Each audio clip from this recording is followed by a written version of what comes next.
Publicita en Radio Salud. Comunicate a nuestra producción. 11 58 87 22 22. Muy amable, muchas gracias. Estoy en comunicación con el doctor Leonardo Chang, quien es médico neurocirujano, jefe de ICNEA, equipo de tratamiento del dolor, miembro del Centro de Dolor Crónico del Hospital de Clínicas, neurocirujano en Clínica Sagrada de la Familia, a quien tengo el placer de saludar. Doctor, buen día, ¿cómo le va? Hola Jorge, ¿cómo estás? Gracias por la invitación. ¿Cómo anda usted? Bien, todo bien. Bueno, arrancando. El doctor ya me había anticipado que no es un tema el que vamos a tratar muy feliz, pero todos los temas de la salud tienen un costado del cual a veces no tiene solución, a veces el tratamiento es feo, costoso o lo que fuera, ¿no? Hay muchos temas de la salud que muchas veces son tabú, de manera que yo le he propuesto, el doctor me propuso y yo le dije que sí, que estaría bueno porque muchas veces en otras especialidades de la salud se menciona el tema, no en profundidad, pero el tema de los tumores cerebrales, que ya el título da miedo. Doctor, a ver, ¿cómo arrancamos este tema? ¿Por qué se producen? ¿Qué son? Bueno, vamos a hablar de todo un poquito, si le parece. Bueno, perfecto. Bueno, Jorge, te cuento.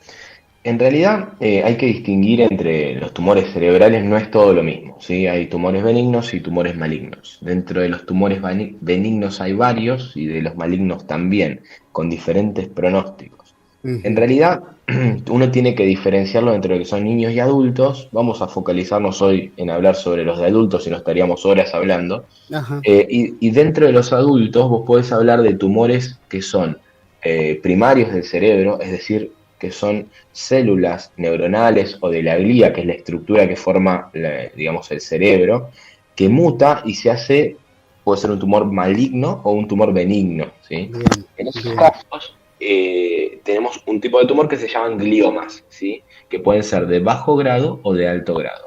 Y luego tenemos los tumores que no son de las neuronas, etcétera, que son los tumores extraaxiales, que son tumores de las membranas que cubre el cerebro, ¿sí? Que se llaman, por ejemplo, los meningiomas, uh-huh, o los neurinomas, que son tumores de las vainas de mielina de los nervios. Ah, bueno.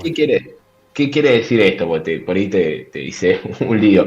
Esos son los tumores propios del cerebro. Pueden ser del cerebro o pueden ser de las estructuras que lo rodean. Claro, no, seguramente, claramente las meninges y otros los sectores que involucran las partes del cerebro. Está perfecto. Exacto. Y después tenemos las metástasis, que es otro un gran número de lesiones cerebrales son metástasis, que son tumores de otras zonas que se implantan dentro del cerebro. Ah, bien, ¿sí? Bien. Es como un gran campo. Entonces, cuando un paciente dice tengo un tumor cerebral, hay que ver bien la imagen, hay que revisarlo al paciente, hay que evaluarlo en la totalidad y ver bien de dónde viene. A ver, se me fue un poquito el audio. A ver, doctor, si lo escucho. A ver, hábleme usted. Hola, ¿me escuchas? Ahora sí, perfecto. Bueno, le decía entonces que dentro de los tumores primarios son los más frecuentes, lamentablemente, ya que son los de peor pronóstico, ¿sí? Después tenemos tumores que son benignos, que van creciendo muy poquito a lo largo de la vida, como los meningiomas, neurinomas, etcétera, y que no hacen metástasis, uno los saca y directamente ya con eso puede curar al paciente, ¿sí? Perdón, doctor, perdón que haga un punto ahí. Está hablando ahora de los propios que tienen que ver con el cerebro, no, a ver, lo voy a decir en términos vulgares, los que migran producto de una metástasis de otro órgano. Exacto. Si quisiéramos hablar de metástasis cerebrales, es un implante tumoral dentro del cerebro, ¿no? Bien. Dentro de esos implantes, dentro del cerebro se pueden localizar, puede ser único o múltiples, ¿sí? Puede solo tener, por ejemplo, vamos a hablar, por ejemplo, de metástasis. Las metástasis del cerebro pueden venir de pulmón o mama más frecuentemente, o sea, es decir, un cáncer de pulmón, un cáncer de mama que metastiza el cerebro, o también puede venir de otros de forma más rara, un tumor de riñón, un sarcoma, un melanoma en piel, entre otros, tumores de colon. Bien. Uno cuando ve una metástasis, lo primero que tiene que pensar es en el estadio que tiene el paciente. ¿A qué nos referimos a esto? Muchas veces el paciente ya es un paciente oncológico, por ejemplo, con un tumor de pulmón que se viene tratando, etcétera, y en un momento hace una convulsión, hace un déficit motor, es decir, no mueve una parte del cuerpo, tiene una dificultad para el habla. Claro. Eso motiva que la familia lo lleve a la urgencia. y en la guardia le hagan una tomografía de cerebro y aparezca esta lesión. En esos casos ya el paciente viene estudiado y uno sabe de dónde viene la lesión. Y en otros casos, los pacientes vienen exclusivamente por la convulsión, dolor de cabeza, náuseas y vómitos, que después hablaremos de eso si quieren, que es el síndrome de hipertensión endocraniana. Y cuando el paciente viene así, le hacemos la tomografía y aparece una lesión que puede llegar a ser una metástasis. Bien. Puede llegar a ser porque se ve igual que otras patologías como un absceso cerebral. Claro. Entonces ahí tenemos que estudiarlo, hacerle una tomografía completa con contraste de todo el cuerpo, evaluar qué órganos están afectados y si solo encontramos lesiones en el cerebro o además en columna, pulmones, abdomen, Claro, etc. claro. Y en esos casos nos define nuestra conducta, si lo vamos a operar o no al paciente. Ahí ya, ahí va el criterio médico que ahora quiero conversar con usted en un minuto. Ahora, doctor, antes de eso, ¿síntomas cognitivos pueden ser? Exacto. Bueno, nosotros antes de hablar de tumor es una masa que ocupa espacio. Una Y protuberancia. Claro. Exacto, pero imagínese, dentro del cerebro nosotros le llamamos lesiones ocupantes de espacio. ¿Y qué es eso? Es algo que vemos en la imagen, le hacemos una resonancia. El paciente tiene una lesión que ocupa espacio dentro del cerebro. Eso vale para tumores cerebrales, abscesos, que son infecciones dentro del cerebro, un gran aneurisma, que es una bola arterial que ocupa espacio, algún otro tumor benigno, puede ser cualquier cosa, ¿sí? Una lesión que ocupa espacio. Dentro de eso,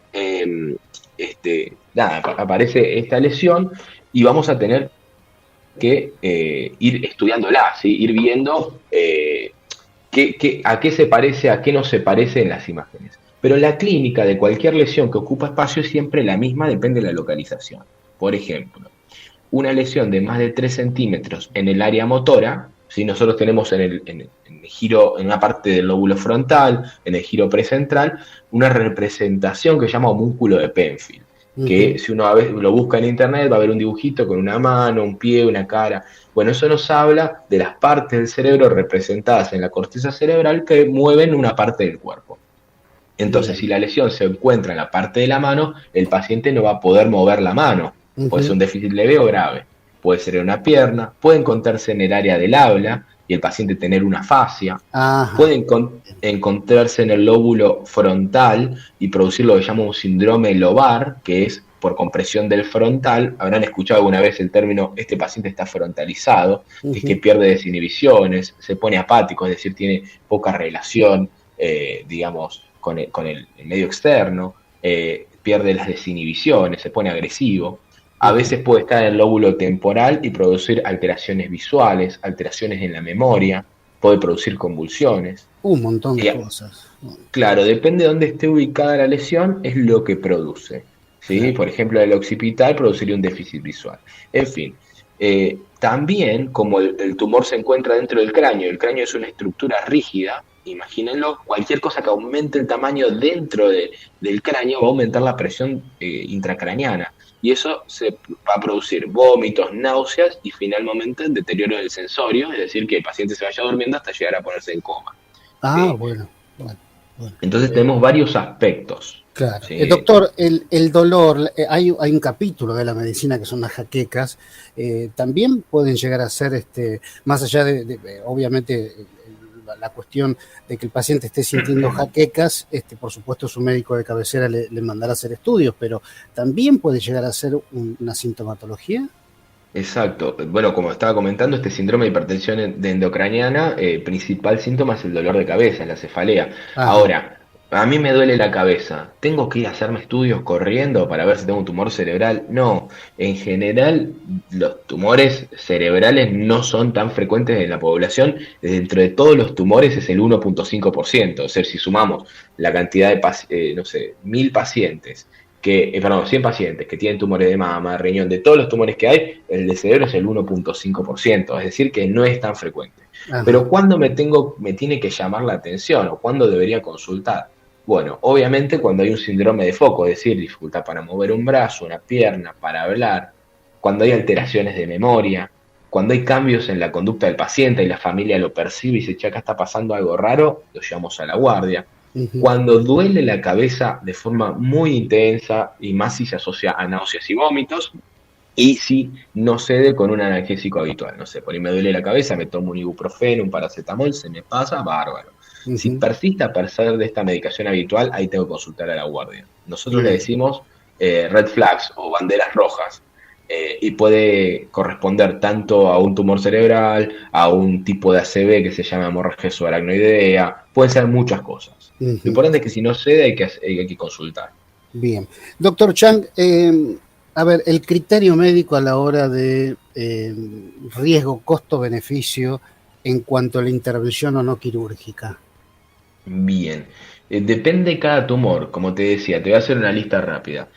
Los meningiomas. Los meningiomas son tumores benignos de las meninges cerebrales. Pueden ser más superficiales, más profundos o encontrarse cerca de alguna estructura vascular importante. Uno, si no le produce síntomas, lo controla con resonancias una vez por año, va viendo si crece, no crece. Si ve que se encuentra estancado, lo deja estar 2 años y luego hace una nueva resonancia para no andar haciendo tantos estudios sobre el paciente. Y en esos casos solo se opera cuando produce síntomas, ¿sí? En esos Ujú. casos. Que es un tumor benigno, por lo tanto no metastiza, no crece, etcétera. Ah, En, perfecto. cuan- en cuanto a los gliomas que habíamos hablado, que eran estos tumores cerebrales primarios, si son de bajo grado y se encuentra en una zona accesible, uno trata de hacer una cirugía para removerlo en su totalidad, ¿sí? Siempre negociando. Nosotros hay una estructura que llaman áreas elocuentes, que quieren decir áreas que si vos las sacás, el paciente queda con un déficit, no mueve una parte del cuerpo, no habla, etcétera. Entonces, uno remueve la mayor cantidad de lesión sin dejar déficit, para luego hacer rayos y quimioterapia. Eso en un tumor benigno. En un tumor maligno hay que evaluarlo, ¿viste? De los que son gliomas primarios, que se llaman glioblastoma multiforme. En esa lesión uno va a tratar de sacar la máxima cantidad sin generar un daño mayor. Ujú. eh, y si vemos, por ejemplo, con respecto a una lesión muy profunda, por ejemplo en el tálamo, que es en el centro del cerebro, o central core que le decimos nosotros, que para acceder ahí hay que hacer un gran daño para sacar eso, lo que hacemos es una biopsia. Entramos con una aguja, nosotros utilizamos un aparato que se llama marco de estereotaxia, que nos permite, haciéndole una tomografía, como fusionar la imagen de la tomografía y la resonancia y sacar unas coordenadas. Y bajar una aguja a través de un agujerito muy pequeño en el cerebro, en el cráneo, con un error de los cálculos que tomamos en la imagen menor a 0,1 milímetros. Por lo tanto, siempre vamos a llegar a esa lesión y sin generar un daño mayor. Bien. Y por último, no sé si se entendió hasta ahí, Perfecto, perfecto, perfecto. y después hacer obviamente rayos, quimio, etcétera. Trata uno, si el paciente tiene un tumor central, ir a operarlo directamente, nosotros generaríamos más daño que la lesión en sí. Claro. Y en otros casos, que es el último que me gustaría compartir con respecto a esto, son las metástasis cerebrales. Bien. Nosotros, paciente con una metástasis cerebral, vamos a estudiarlo, como te dije, una tomografía de todo el cuerpo y vamos a ver si el paciente tiene una lesión única que produce síntomas porque tiene un gran volumen, vamos a ir a sacarla. Si el paciente tiene afectados los pulmones, el hígado, varios órganos abdominales, hueso, y además tiene múltiples lesiones en cerebro, realmente ese paciente someterlo a una cirugía no gana nada. Claro, Que está en un estadio terminal y lo único que le vamos a agregar es las complicaciones posibles de la cirugía. claro, Eh, claro. entonces uno va discutiendo en equipo con oncólogos, médicos clínicos y neurocirujanos, si es posible acceder o no, si conviene operarlo o no. Por ahí el paciente ya llega con múltiples lesiones y hay que tener una biopsia, y bueno, por ahí es más fácil biopsiar el pulmón que el cerebro, ¿sí? O Claro. una muestra de hueso en la columna que el cerebro, y es más fácil y menos, digamos, agrega menos morbilidad, le decimos nosotros. El tema, claro, porque, a ver, puede dar más sintomatología la metástasis en cerebro que la de pulmón, pero el riesgo, ahí entramos de vuelta. ¿Qué sentido tendría ante un tumor tan avanzado?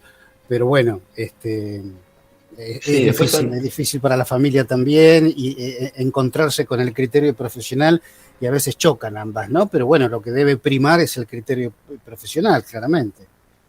Sí, obviamente siempre que hay una lesión de este estilo es bastante complejo el tema relación interpersonal con los pacientes, la familia. Yo habitualmente en mi práctica lo que hago es decirles la verdad, hablo principalmente con el paciente. Obviamente nunca ponemos una fecha de caducidad, no le decimos, mirá, tantos años, tantos días, No, porque claro. los libros estadísticamente te dicen números. Y uno en la práctica bueno. ve números, pero vos si a una persona de una lesión le decís, che, mirá, te quedan 6 meses. Ese tipo no va a querer seguir esos 6 meses, los va a vivir muy mal porque vos ya lo condenaste. Obviamente uno habla con la familia, le explica, le dice la realidad, pero no hablas de tiempos porque realmente uno no lo sabe, porque si bien en el 99% de los casos se pueden comportar igual, hay un porcentaje menor que no lo hace. ¿Viste? Ujú. Y en esos casos, si no hubiera hecho todo el tratamiento, no hubiera estado como está en este momento, por ejemplo. Doctor, Eh, con respecto a los tumores benignos, ¿hay causas, hay prevención? No sé, digo, con no, respecto a los benignos. mira, en realidad tanto los malignos como los benignos no hay un factor familiar relacionado, no son hereditarios. Si mi padre tuvo un tumor de algún tipo, no es probable que yo lo tenga, o un hermano. No tiene una causa genética estudiada hoy en día, no tiene que ver con... no sé, muchos hablan de los celulares, no, hoy en día no, no hay estudios que lo demuestren, por lo menos a corto y mediano plazo, no hay nada que demuestre una asociación con estudios con desarrollo de tumores cerebrales, sí Ujú. hay unas enfermedades genéticas que se llaman neurofibromatosis, que se asocia, por ejemplo, a neurofibromatosis tipo 2, a neurinoma, que son tumores benignos de los nervios auditivos. En realidad estos pacientes de neurofibromatosis 2 tienen manchas en la piel, tienen neurinomas bilaterales y son más propensos a desarrollar estos tumores en diferentes lugares, en la columna, tienen lesiones en piel también, Ujú. y en este caso sí sería hereditario, pero es una enfermedad que no es muy frecuente, se llama Bien, neurofibromatosis tipo 2. También tenemos bien. la tipo 1 que, sí. Doctor, a ver, es interminable este tema. Le Sí. pregunto así en líneas generales y agradeciéndole su tiempo. Eh, Siempre que hablamos con profesionales de la salud mental nos dicen que, bueno, que de la cuestión cognitiva y de comportamiento es mucho lo que se sabe, pero es poco el porcentaje del cerebro estudiado. A ver, a usted como neurocirujano, ¿falta mucho por estudiar la estructura total del cerebro? ¿Se sabe todo del cerebro? Mira, obviamente no, con respecto a lo que es anatomía, Sí. está muy bien descrito, han estudiado con laboratorios, cada vez investigan más sobre los métodos de imágenes, cada vez hay más avances científicos que permiten conocer cosas nuevas. Está muy estudiada la parte anatómica, lo importante es Ujú. la parte funcional del cerebro. Para que te des una idea, el otro día hablaba con una amiga mía, la doctora Clara Martín, que ahora está en Estados Unidos, en el Ujú. Congreso de la CNS, y me contaba que la mayoría de los trabajos no abordan lo que aprendimos nosotros en su momento de cómo operar el tumor, anatomía, etcétera, sino que la mayoría de los trabajos hoy en día habla de investigación de factores genéticos para prevenir los tumores. Ah, Estamos hablando de medicina del futuro, que todavía falta mucho que descubrir, pero están apuntados todos los cañones a modificaciones genéticas o factores predisponentes genéticos, ¿no? ujú. De desarrollar esta lesión. Van a estudiar, va a ser medio, estamos hablando de otra sociedad, estamos hablando Sí, sí. de que falta mucho todavía, porque suena medio Black Mirror, ¿viste? Todo esto. Ujú. Sí, sí, sí, Pero sería totalmente. muy interesante poder controlar estas enfermedades que son terribles desde el punto de vista humano y social, eh, para o sea, perder un familiar de esta forma de un momento a otro es bastante terrible, ¿viste? Y Ujú. poder prevenirlo sería muy importante. Doctor Leonardo Chang, muchísimas gracias por haberme atendido. Es un mundo tan apasionante el del cerebro desde todas las aristas y especialidades de la salud. Una vez, mire, le cuento una anécdota en 2 minutos.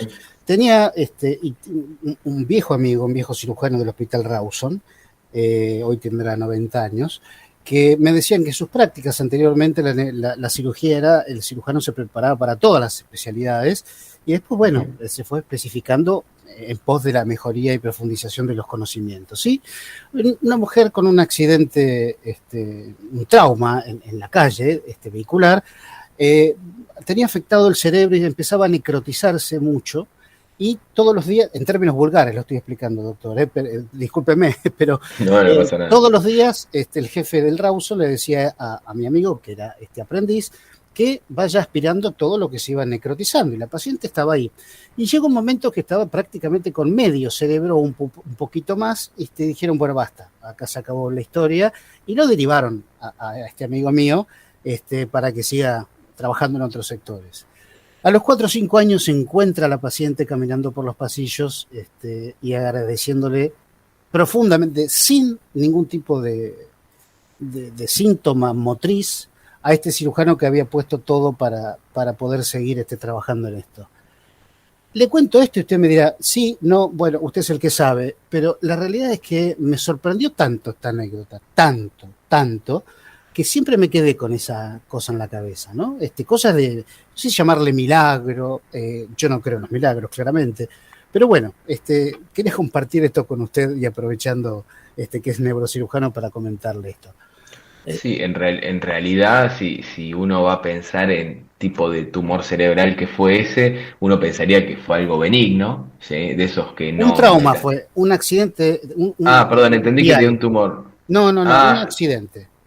y bueno, ¿y sabés la edad de la paciente? Porque eso es otra. Muy jovencita. Eso es real también. Nosotros hoy en día no aspiramos cerebro aunque esté dañado en un trauma, solo sacamos el hematoma.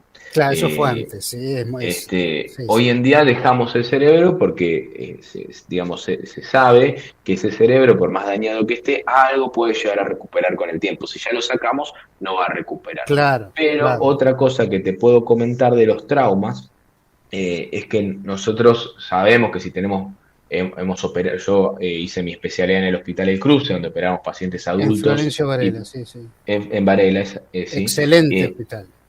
Sí, la verdad que es un lugar de primera, hoy en día están trabajando muy bien el equipo de Sí, cirujanos ahí, sí, así sí, que tengo totalmente. muchos amigos de ahí que realmente están trabajando con todo.